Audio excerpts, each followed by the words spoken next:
Mr. Grubb, you're hereby discharged.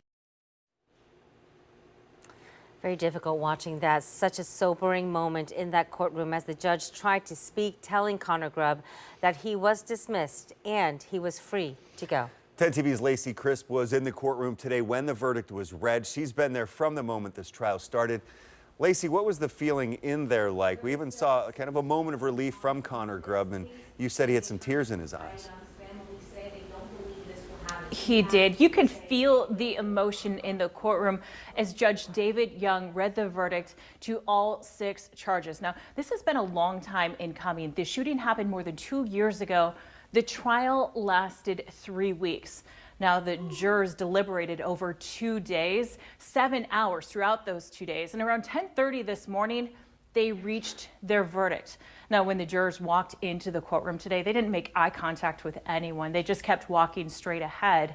But as Judge Young read the verdict, several of those jurors had tears in their eyes. Now, as you said, I was in the courtroom when the verdict was read. I sat right in front of Takai Young's grandmother, Nadine Young. She was overcome with emotion.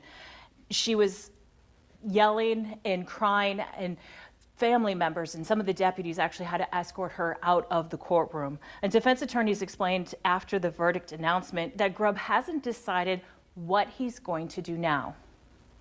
What he told us is thank you so much, and he started to cry, and so did his wife, and they have other things to say, but that's between them, and they're going to need some time on this. Have they talked about his plans for the future now? We haven't talked to them about that.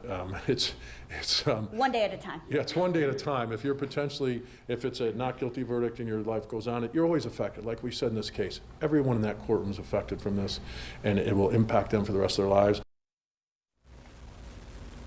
So I also reached out to Blendon Township, and Chief John Belford said in a statement, "This was a tragic event. Now that the jury has cleared him of any criminal wrongdoing, I'll be recommending to the trustees that they approve of putting Connor Grubb back on paid leave." Reporting live, Lacey Crisp, 10 TV News.